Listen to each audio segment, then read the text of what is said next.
باللہ من الشیطان اللعین الرجیم بسم اللہ الرحمن الرحیم وبہ نستعین وہو خیر الناصر ومعین۔ قرآن کریم کے 8ویں پارے کا خلاصہ۔ اس پارے میں 2 حصے ہیں۔ نمبر 1 سورہ انعام کا بقیہ حصہ اور نمبر 2 سورہ اعراف کا ابتدائی حصہ۔ نمبر 1 سورہ انعام۔ رسول کی تسلی کے لیے خداوند عالم فرماتا ہے،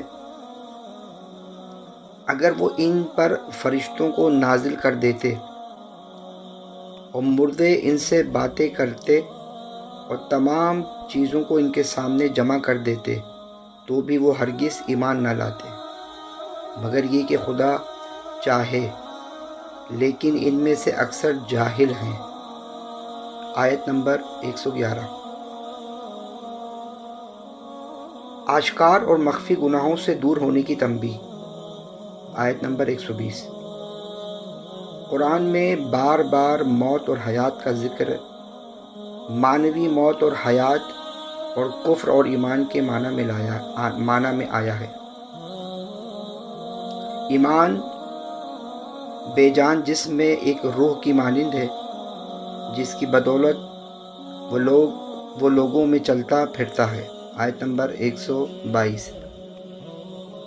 ہر شخص کی درجات اس کے اعمال کے مطابق ہوں گے۔ خداوند عالم تمام اعمال سے باخبر ہے۔ آیت نمبر 132۔ مشرکین کی 4 حماقتیں۔ نمبر 1 یہ لوگ چوپائیوں میں اللہ تعالیٰ کا حصہ اور شرکا کا حصہ الگ کر دیتے، شرکا کے حصے کو اللہ تعالیٰ کے حصے میں خلط نہ ہونے دیتے، لیکن اللہ تعالیٰ کا حصہ شرکا کے حصے میں مل جاتا تو اسے برا نہ سمجھتے۔ آیت نمبر 135۔ نمبر 2 شرکا کی مشرکین کی 4 جو حماقتیں ہیں، اس میں دوسرا فقر یا عار کے خوف سے بیٹیوں کو قتل کر دیتے۔ آیت نمبر 136۔ نمبر 3 چوپائیوں کی 3 قسمیں کر رکھی تھی، ایک جو ان کے پیشواؤں کے لیے مخصوص تھا، دوسرے وہ جن پر سوار ہونا ممنوع سمجھتے تھے، تیسرے وہ جنہیں غیر اللہ کے نام سے ذبح کر دیتے تھے۔ آیت نمبر 138۔ نمبر 4 چوپائی کے بچے کو عورتوں پر حرام سمجھتے اور اگر وہ بچہ مردہ ہوتا تو عورت اور مرد دونوں کے لیے حلال سمجھتے۔ آیت نمبر 139۔ یہ حماقتیں تھیں مشرکین کی، جس کو قرآن کریم بیان فرما رہا ہے۔ اب مشرک اور عقیدہ جبر۔ مشرک لوگ اپنے غلط اعمال کے لیے جبر کا بہانہ کرتے تھے۔ اگر خدا چاہتا تو ہم اور ہمارے باپ دادا شرک نہ کرتے، اس قسم کے عقیدے رکھتے تھے۔ آیت نمبر 148۔ جو نیکی کا کام کرے گا اسے 10 گنا صلہ ملے گا، جو شخص برا کام کرے گا اسے اتنی ہی سزا ملے گی۔ آیت نمبر 16۔ اے نبی کہہ دیجئے، میرے رب نے مجھے صراط مستقیم کی ہدایت دی ہے، جو دین محکم اور دین ابراہیم ہے۔ آیت نمبر 161۔ نبی اکرم فرماتے ہیں، میری نماز، مناسک، میرا جینا اور میرا مرنا فقط اللہ کے لیے ہے۔ آیت نمبر 162۔ اللہ تعالیٰ کی 2 نعمتیں۔ نمبر 1 کھیتیاں، نمبر 2 چوپائے۔ نعمتیں امتحان ہیں۔ اللہ نے بعض انسانوں کے درجات بلند کیے ہیں اور انہیں جو عطا کیا ہے وہ امتحان و آزمائش کے لیے ہے۔ آیت نمبر 165۔ 10 نصیحتیں۔ اللہ تعالیٰ کے ساتھ کسی کو شریک نہ کیا جائے، آیت نمبر 151۔ ماں باپ کے ساتھ اچھا سلوک کیا جائے، آیت نمبر 151۔ اولاد کو قتل نہ کیا جائے، آیت نمبر 151۔ برائیوں سے اجتناب کیا جائے، اس کا بھی آیت نمبر 151 ہے۔ ناحق قتل نہ کیا جائے، یتیموں کا مال نہ کھایا جائے، آیت نمبر 152۔ ناپ تول پورا کیا جائے، آیت نمبر 152۔ بات کرتے وقت انصاف کو مد نظر رکھا جائے، اللہ تعالیٰ کے عہد کو پورا کیا جائے، اس کا بھی آیت نمبر 152 ہے۔ صراط مستقیم ہی کا اتباع کیا جائے، آیت نمبر 153۔ ان کے علاوہ 4 اور اہم نکات۔ نمبر 1، گناہ جیسے ظاہری ہوتے ہیں ویسے ہی باطنی بھی ہوتے ہیں، آیت نمبر 120۔ ایمان = زندگی، کفر = موت، آیت نمبر 122۔ یہ آیت حضرت حمزہ کے ایمان لانے کے پس منظر میں نازل ہوئی۔ نمبر 3، سبیل اللہ کا آشکار مصداق اہل بیت ہی ہیں، آیت نمبر 153۔ نمبر 4، تفرقے میں پڑھنے والوں سے رسول اللہ صلی اللہ علیہ وآلہ وسلم کا کوئی تعلق نہیں ہے، آیت نمبر 100۔ اس پارے کا دوسرا حصہ سورہ انعام۔ توحید۔ اس سورہ میں اللہ تعالیٰ کی حمد و ثنا اور عظمت و کبریائی بیان ہوئی ہے۔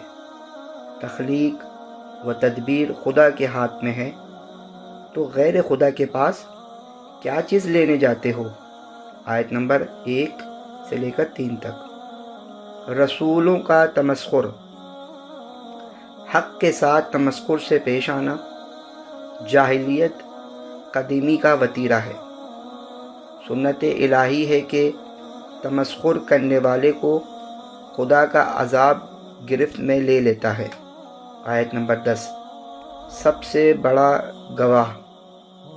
سب سے بڑی شہادت پروردگار کی ہے، جو رسول اکرم کی رسالت پر شاہد ہیں، اور اس کی بہترین دلیل قرآن کو حضرت پر وحی کیا گیا، آیت نمبر 19۔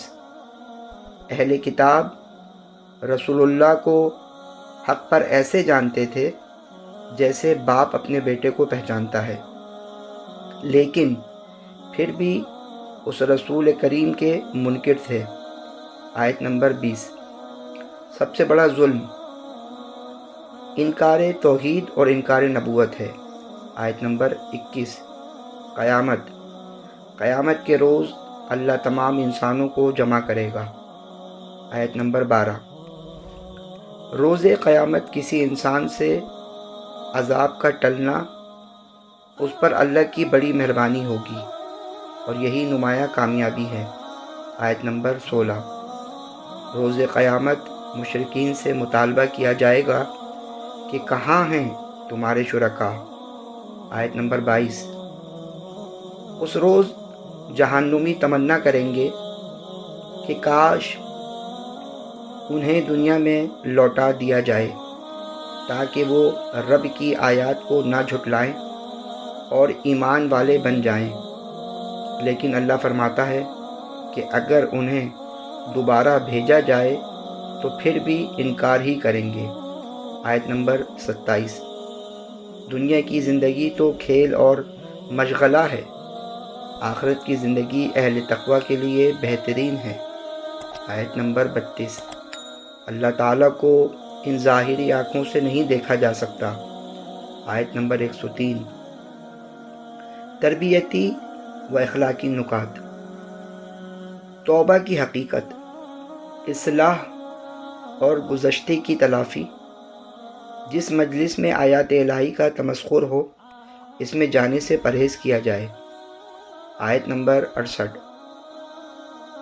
سب کرنے، گالی دینے اور غیر مناسب لفظوں کے استعمال کے لیے منع کیا گیا ہے، حتیٰ دشمنوں کے لیے بھی، حضرت ابراہیم کے قصے۔ حضرت ابراہیم نے اپنے چچا آزر، جبکہ آپ کے حقیقی والد کا نام تارخ تھا، کہا آپ اپنے ہاتھوں سے بنائے ہوئے بتوں کو اپنا معبود کہتے ہیں؟ یہ تو کھلی گمراہی ہے۔ معبود حق کے لیے منطقی دلیل: یہ ستارے، چاند اور سورج سب چمکتے تو ہیں، لیکن کچھ مدت کے بعد غروب ہو جاتے ہیں، اس لیے یہ معبود حقیقی نہیں ہو سکتے۔ بس حضرت ابراہیم نے اپنی قوم سے کہا کہ جن چیزوں کو تم خدا کا شریک ٹھہراتے ہو، میں ان سے بیزار ہوں اور میں ان سے نہیں ڈرتا۔ میں نے اپنا رخ اس ذات اقدس کی طرف کیا ہے جس نے آسمانوں اور زمینوں کو پیدا کیا ہے۔ اس نے مجھے سیدھا راستہ دکھایا ہے اور وہ ہر شے کا علم رکھتا ہے۔ آیت نمبر 74 سے 79 تک۔ انبیاء کا مشترکہ ذکر۔ چند آیات میں 18 انبیاء کا نام آیا ہے، اور ان کی آل میں جو انبیاء آئے ہیں ان کا بھی ذکر کیا گیا ہے جو مندرجہ ذیل ہیں۔ نمبر 1 حضرت ابراہیم علیہ السلام، نمبر 2 حضرت اسحاق علیہ السلام، نمبر 3 حضرت یعقوب علیہ السلام، نمبر 4 حضرت نوح علیہ السلام، نمبر 5 حضرت داؤد علیہ السلام، نمبر 6 حضرت سلیمان علیہ السلام، نمبر 7 حضرت ایوب علیہ السلام، نمبر 8 حضرت یوسف علیہ السلام، نمبر 9 حضرت موسیٰ علیہ السلام، نمبر 10 حضرت ہارون علیہ السلام، نمبر 11 حضرت زکریا علیہ السلام، نمبر 12 حضرت یحییٰ علیہ السلام، نمبر 13 حضرت عیسیٰ علیہ السلام، نمبر 14 حضرت الیاس علیہ السلام، اور نمبر 15 حضرت اسماعیل علیہ السلام، نمبر 16 حضرت یسوع علیہ السلام، نمبر 17 حضرت یونس علیہ السلام، اور نمبر 18 حضرت لوط علیہ السلام۔ ان کی یہ صفات بیان ہوئی ہیں۔ ہم نے ان کو کتاب، حکمت اور نبوت عطا کی۔ ہم نے ان کو چنا اور عالمین پر فضیلت عطا کی، بلکہ ان کے آبا اور آل کو بھی چنا۔ ہم نے ان کو صراط مستقیم کی جانب ہدایت کی، اور یہی نیک لوگوں کی جزا ہے۔ یہ سب صالحین میں سے ہیں۔ قرآن کا اعجاز۔ بابرکت کتاب ہے جو گزشتہ کتابوں کی تصدیق کرتی ہے۔ آیت نمبر 92۔ یہ قرآن کریم کے 7ویں پارے کا مختصر خلاصہ تھا۔ امید کرتے ہیں کہ انشاءاللہ ان مختصر خلاصوں کے ذریعے ہم سب کے اندر تلاوت قرآن اور ترجمہ اور تفسیر کو پڑھنے کا شوق اجاگر ہوگا۔ وآخر الدعوانا ان الحمد للہ رب العالمین۔